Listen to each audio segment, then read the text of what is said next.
In this video, I'll be showing you step by step how to create bills inside of Odoo. It is super easy to do. So the first thing you need to do is open up Odoo like you usually would. Then from here you need to go into invoicing.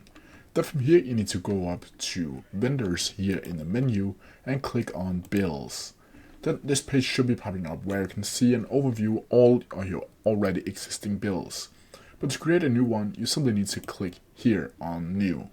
Then from here you can give the bill vendor a name. You can add a vendor down here for your previously created customers or clients. You can add a bill reference number if you want to do that.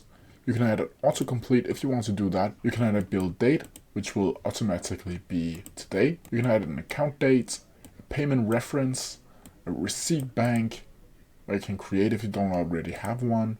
You can add a due date and a payment term over here. Down here in the invoice lines, you can add a line, a section, a note, or a catalog.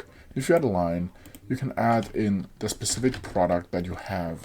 Then from here, you can add in the quantity, and you can add in a price. You can also over here add a text if you want to do that. Over here, you can see the total amount, and on text amount, the taxes and the total amount. You can also down here add a terms and conditions if you want to do that. When you're done, you simply need to click confirm, and here you can either click print, pay, credit note, or reset to draft if you want to do that. But that's how you do it. If you have any questions about it, please leave them down in the comment section below, and I'll try my best to answer them as quickly as possible. See ya!